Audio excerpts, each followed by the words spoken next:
Hello. Hello friend, welcome to my YouTube channel. तो आज की इस वीडियो में हम लोग मीट करने वाले हैं रवि प्रसाद से, जिनका सिलेक्शन हो चुका है बीपीओ कन्वर्जेंस में स्विगी प्रोसेस के लिए। तो आपका बहुत बहुत स्वागत है हमारे यूट्यूब चैनल में। आपने कीमती समय हमारे यूट्यूब ऑडियंस को दिया, इसके लिए बहुत बहुत धन्यवाद रवि प्रसाद जी। थोड़ा सा इंट्रोडक्शन दीजिए हमारी ऑडियंस को। मेरा नाम रवि प्रसाद है जी और रिसेंटली मेरा बीपीओ में ज्वाइनिंग हुआ था। जी जी और बीपीओ में जो हमारा हम लोग का मेन टास्क जो होता था वो ऑर्डर, जो भी इन बिटवीन ऑर्डर है उसमें जो भी इशू आते हैं हमको उनको रिजॉल्व करना था। ठीक है। बाय द वे, अगर कोई कस्टमर इशू फेस करे, उनका ऑर्डर डिले हो रहा है, तो हम लोग डिलीवरी पार्टनर से कॉल करते थे, ऑर्डर को फास्टली डिलीवर करवाते थे।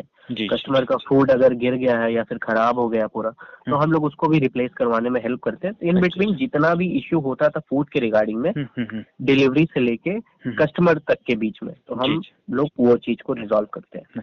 ऐसे मोस्टली क्या क्या मतलब प्रॉब्लम हो, जैसे मान लीजिए मैंने बिरयानी ऑर्डर कर दिया, मान लीजिए, ठीक है, मैं एक कस्टमर हूँ, आप एक एजेंट है, राइट, और मान लीजिए कोई थर्ड पार्टी जो कि डिलीवरी एजेंट है ना, तो उसके बीच जो मतलब क्या क्या प्रॉब्लम हो सकता है। जैसे मान लीजिए डिलीवरी मतलब सॉरी, जो वो ये ऑर्डर होने के बाद जो होता है, जो मान लीजिए कि खाना जो भी ऑर्डर हुए या फूड जो भी ऑर्डर हुआ, उसमें क्या क्या प्रॉब्लम आ सकती है।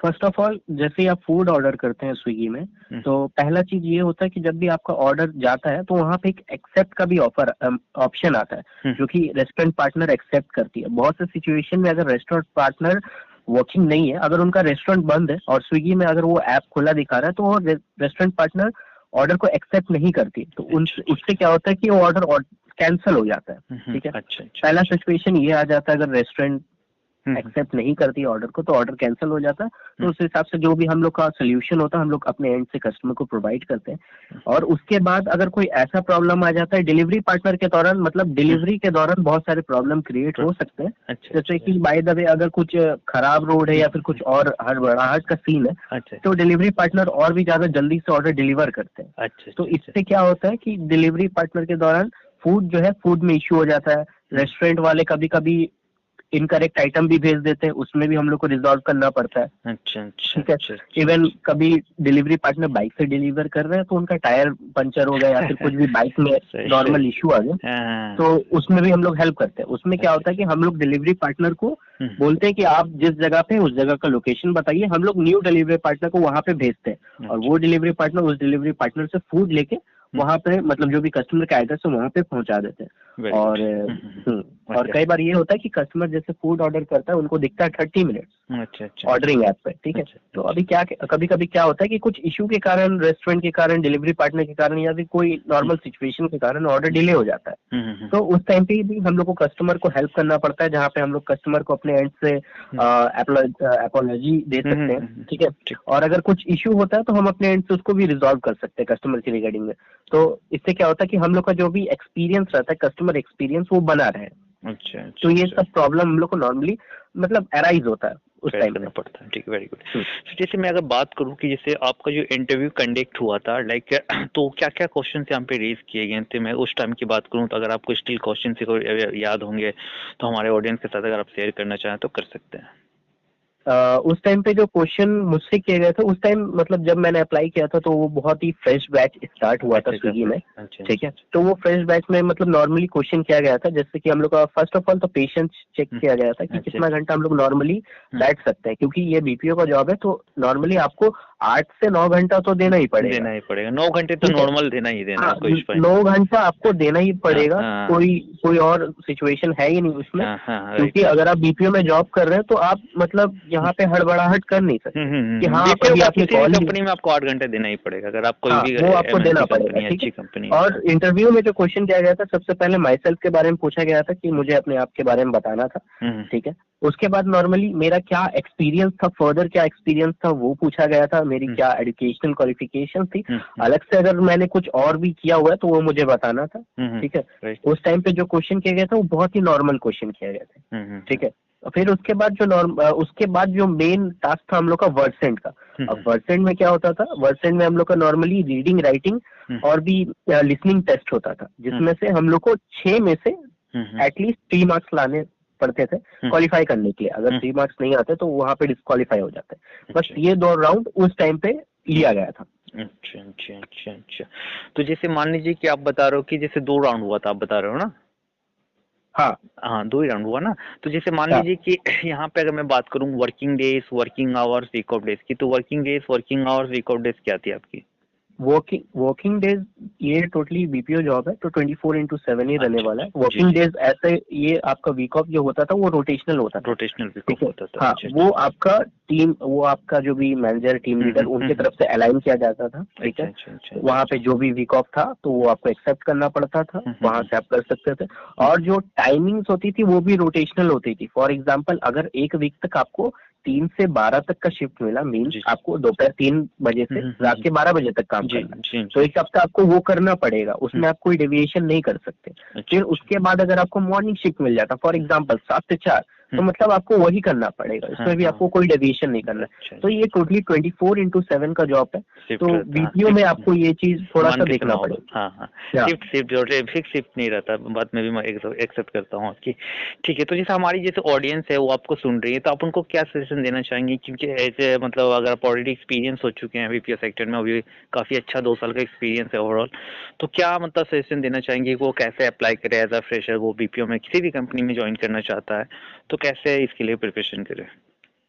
सो कोई भी कंपनी में बीपीओ ज्वाइन करने से पहले आपको ये चीज ध्यान में रखना होगा कि आपके पास पेशेंस है कि नहीं, ठीक है। पहला चीज यही है, क्योंकि अगर आपके पास पेशेंस नहीं होगा तो आप वो जॉब नहीं कर पाएंगे, ठीक है। राइट, क्योंकि बहुत सारे सिचुएशंस ऐसे आते हैं कि जहाँ पे बैक टू बैक लगातार आपको 100-200 कॉल्स आते हैं, कभी कभी ऐसा होता है कि कॉल्स ही नहीं आता है, ठीक है। ये सब मैटर करता है। दूसरा चीज जो मैटर करता है आपका, वो आपका जो लैंग्वेज है। आप मान लीजिए अगर आप रीजनल लैंग्वेज में बात करते हैं, आपका मदर टंग तो रहेगा ही, बट अगर आप जो भी स्टेट से बिलोंग करते हैं, फॉर एग्जांपल अगर आप कोलकाता या वेस्ट बंगाल या फिर कोई भी अन्य स्टेट से बिलोंग करते हैं, अगर उनका लैंग्वेज बंगाली है या फिर कोई और लैंग्वेज है, तो वो लैंग्वेज आपको आना चाहिए। साथ ही साथ इंग्लिश कंपलसरी होता है। तो ये चीज आप देख लीजिएगा, अगर आपका कोई स्टेट का फर्दर लैंग्वेज है, आप उसको डेफिनेटली अपने एंड से अपने ध्यान में रख के चलिए, उसको सीखते रहिए, ताकि आपको बाद में जाके फर्दर हेल्प हो, ठीक है। और तीसरा चीज ये भी है, जब भी आप मतलब कोई भी वर्क ज्वाइन करो, सबसे पहले आप ऑफर लेटर के जो भी टर्म्स एंड कंडीशन है वो पढ़ लो, ठीक है। शिफ्ट में आपको कोई डेविएशन नहीं करना होगा, आपको ये चीज समझ के चलना होगा, ठीक है। उसके बाद जो चीज मैं आपको सबसे ज्यादा चीज मैं आपको जो इम्पोर्टेंस दूंगा इस 2 साल में जो मेरा एक्सपीरियंस रहा है, कि कोई भी चीज को आप पर्टिकुलर डॉक्यूमेंटेड में रखो। फॉर एग्जांपल, अगर आपको ऑफर लेटर आ रहा है, वो अपने पास संभाल के रखना। और उसके बीच में अगर कुछ भी आ रहा, पे स्लिप आ रहा है या फिर कुछ और आइटम्स आ रही है आपके पास, कुछ और चीजें आ रही है, तो उनको भी अपने इससे सेफ रखना, ताकि इससे क्या होगा कि फर्दर आपका जब एक्सपीरियंस और भी ग्रो हो जाएगा। फॉर एग्जांपल, 1 साल आपने बीपीओ किया, फिर 1 साल बाद अगर कोई हायर पोजीशन पे जाते हो ना, तो ये सब जो डॉक्यूमेंट है आपको दिखाना पड़ेगा, ठीक है। बहुत से स्टूडेंट्स क्या, बहुत से कैंडिडेट क्या होते हैं कि ये सब नहीं कलेक्ट कर पाते हैं। तो ये क्या होता है कि आप क्यों किसी न्यू कंपनी में जाओगे, तो वहां पे भी एज अ फ्रेशर ही आपको ट्रीट किया जाएगा। ऐसा नहीं रहेगा कि आपको एज एन एक्सपीरियंस ट्रीट किया जाएगा, क्योंकि वहां पे आपके पास कुछ नहीं होगा, ना ऑफर लेटर होगा, ना आपके पास रिलीविंग लेटर होगा, ना एक्सपीरियंस लेटर होगा, ना पे स्लिप होगा। तो आपको कोई एज अ एक्सपीरियंस क्यों ही ट्रीट करेगा। तो ये सब चीज आपको मैंडेटरी ध्यान में रखना है। वेरी गुड, ठीक है, मैं समझ गया। तो मतलब जैसे मान लीजिए कि एक लास्ट क्वेश्चन अब यहाँ पे मैं रेज करना चाहूँगा। आपने काफ़ी अच्छे तरीके से बताया, तो काफ़ी अच्छे से आई थिंक मेरे ऑडियंस को समझ में भी आ जाए। तो जैसे अगर मैं आपकी बात करूँ, तो आपकी जो सैलरी थी वो कंपनी क्या पे आउट करती थी? उस टाइम पे जब मैंने ज्वाइन किया था, कंपनी का पे आउट अराउंड 12,000 का था, 12,000 सीटीसी, जहाँ पे 10,800 इन हैंड हम लोग को प्रोवाइड किया अच्छा जाता था, अच्छा अच्छा, बिल्कुल ठीक है। बिल्कुल। बाकी पीएफ और ईएसआई में डिवीजन होता था। अच्छा, आप लोग में ऐसा था कि जैसे कोई आपके फ्रेंड या कलीग अगर ज्वाइन करते हैं आपके रेफरेंस आईडी के थ्रू, तो आपको कुछ रेफरेंस अमाउंट कंपनी की ओर से पे आउट किया जाता था, ऐसा कोई सिस्टम था या ऐसा कोई स्कीम थी आपकी कंपनीज में? हाँ, ऐसा स्कीम हम लोग के पास था कि अगर हम अपने फ्रेंड्स या फिर कोई भी फ्रेंड सर्कल में कोई भी रिलेटिव कहीं से भी कुछ रेफरेंस देते हैं, तो उसका एक पर्टिकुलर अमाउंट 500, 1000 जो भी अभी पर्टिकुलर अमाउंट था, वो हम लोग को प्रोवाइड किया जाता था, जो कि आफ्टर 3 मंथ्स, मतलब आफ्टर 3 मंथ्स क्या होता है, वो आप कंपनी का एक पीरियड रहता है जी कि जी इन दैट बिटवीन कि वो जो भी कैंडिडेट है वो उस चीज को ना छोड़े, ठीक है। क्योंकि अगर आप कोई कंपनी आपके ऊपर इन्वेस्ट कर रहा है, आप 3 महीना बाद ही काम करके छोड़ दे रहे हो, तो वो टोटली लॉस होता है, ठीक है। तो ये चीज रहता है। हाँ, तो ये चीज रहता है। 3 मंथ अगर आपका कोई भी फैमिली मेंबर, रिलेटिव्स कुछ भी है, अगर वहाँ पे काम कर लेता है, तो उनको उनका जो भी इंसेंटिव रहेगा आपका रेफरल, वो आपको मिलेगा ही। मिल जाएगा, बिल्कुल। सो ये तो इंग्लिश कितना इम्पोर्टेंट रखता है बीपीओ डोमेन में? क्योंकि जैसे आप बता रहे हो, जैसे आपने बताया कि इंग्लिश मतलब अगर मैं बात कर लूँ, तो इंग्लिश कितना इंपॉर्टेंट है? अगर मैं लेवल की बात करूँ A1 A2 B1 B2 या फिर C1 C2, तो किस लेवल की इंग्लिश मतलब बेसिक लेवल पे यहाँ पे रिक्वायरमेंट होती है according to the companies? Basically ये डिपेंड करता है कि किस हिसाब से, मतलब कौन से बीपीओ सेक्टर में आप जा रहे हो, ठीक है। अच्छा। अभी बीपीओ सेक्टर बहुत सारे होते हैं, जैसे आपका एक डोमेस्टिक होता है, एक इंटरनेशनल होता है। डोमेस्टिक में आप अपना जो भी इंग्लिश लैंग्वेज हो, अगर बेसिक भी रखते हैं ना, basic in the sense basic से थोड़ा सा ऊपर रखिएगा तो उसमें भी काम चल जाएगा। जस्ट बिकॉज अगर आपसे कोई इंटरव्यूअर क्वेश्चन करेगा ना, तो आपसे हिंदी में क्वेश्चन नहीं करने वाला, वो आपसे इंग्लिश में ही क्वेश्चन करेगा। Tell me about yourself, why you looking work from home job, tell me about yourself, where did you last qualified from, ये सब क्वेश्चन आपको इंग्लिश में ही क्वालिफाई मतलब पूछा जाएगा। छोटी से छोटी कंपनी क्यों न रहे। हाँ, छोटी से छोटी कंपनी में, क्योंकि इंग्लिश एक मतलब आपका जो होता है ना, एक ऑफिशियल ऑफिशियल लैंग्वेज हो चुका है, ठीक है। और दूसरा चीज, हाँ, इंग्लिश काफी मैटर करती है बीपीओ सेक्टर में। डोमेस्टिक में आप बेसिक से थोड़ा सा ऊपर रख के चलिए, हल्का फुल्का अगर ग्रामर एरर होता है, that's not a big concern, ठीक है, उतना हो सकता है, उतना सबसे ही होता है। अगर बीपीओ में जॉब करे उतना होता ही डोमेस्टिक में, कोई इशू नहीं है। क्योंकि आपको जो भी कॉल्स अटेंड करने वो आपको हिंदी में करने होंगे,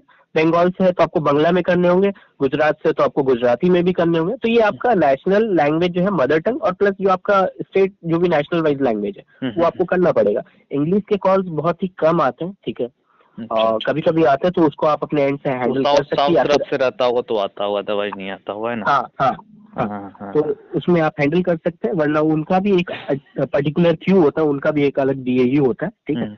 और बाकी अगर आप इंटरनेशनल में जाते हैं तो एडवांस आपको रखना ही पड़ेगा, जस्ट बिकॉज कि इंटरनेशनल बीपीओ में क्या होता है कि आप कोई इंडिया के कस्टमर से बात नहीं कर रहे हो, इंडिया के क्लाइंट से बात नहीं कर रहे हो, आप डायरेक्टली बाहर के क्लाइंट से बात कर रहे हो, बाहर के मैनेजमेंट से बात कर रहे हो। देन आपका जो इंग्लिश होना चाहिए काफी फ्लुएंट होना चाहिए, ठीक है। क्योंकि अगर अगर बाहर की कंट्री में बात कर रहे हो, कोल्ड कॉलिंग कर रहे हो या फिर कोई भी सेल्स प्रोसेस में काम कर रहे हो इंटरनेशनल, देन अगर वहाँ पे छोटा मोटा भी अगर एरर आता है तो बहुत बड़ा इम्पैक्ट क्रिएट करता है आपकी कंपनी पे, आपके ऊपर, ठीक है। तो ये चीज है।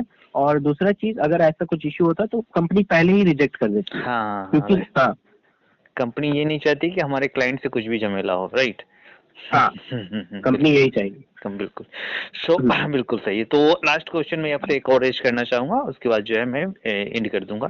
जैसे हमारी जो ऑडियंस है वो मतलब वर्क फ्रॉम होम ज्यादा प्रेफरेंस करती हैं, तो क्या आप मतलब जिस बीपीओ कन्वेंस में आप जॉब करते तो वहाँ आपको work from home company provide करती थी, या फिर आपने जो 2 साल जॉब किया वो फुल्ली वर्क फ्रॉम ऑफिस किया?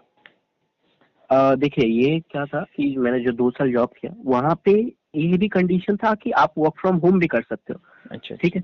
अब वो डिपेंड करता है, फॉर एग्जांपल कि आपका घर अगर 5 मिनट की दूरी पे है तो आपको वर्क फ्रॉम होम की क्या जरूरत पड़ेगी। सही, राइट। अगर कुछ ऐसे इमरजेंसी सिचुएशन, आपको बाहर जाना या फिर कुछ और करना है तो आप लीव लेके बाहर जा सकते थे, ठीक है। अगर आपका घर 5 मिनट की दूरी में, आप डायरेक्टली ऑफिस से जाके वर्क करेंगे, आपके लिए बेटर होगा, क्योंकि वर्क फ्रॉम होम में आपको सिस्टम इन्वेस्टमेंट करना पड़ेगा, वाईफाई आपको रहना चाहिए, और कभी कभी लाइन चल जाने पे भी इश्यू क्रिएट हो सकता है, राइट। तो ये चीज होता नहीं था। और जो लोग दूर से आते थे, ठीक है, कोई फॉर एग्जाम्पल कोई आपका धनबाद से, कोई आपका बड़ाकर से, तो थोड़ा सा दूर एरिया पड़ता था, दुर्गापुर से थोड़ा सा दूर पड़ता था, तो वहाँ पे तो वहाँ पे आप लोग जो है वर्क फ्रॉम होम के लिए अप्लाई कर सकते थे। ऐसा नहीं है कि मतलब जो सामने रहता है वो नहीं अप्लाई कर सकते, वो भी अप्लाई कर सकते। आप लोग वर्क फ्रॉम होम दे पाते थे कंपनीज, या फिर उनको एक्सपीरियंस होने के बाद वर्क फ्रॉम होम के लिए कंसिडर किया जाता था? देखिए, स्टार्टिंग कोई भी कंपनी वर्क फ्रॉम होम नहीं देती थी, ठीक है।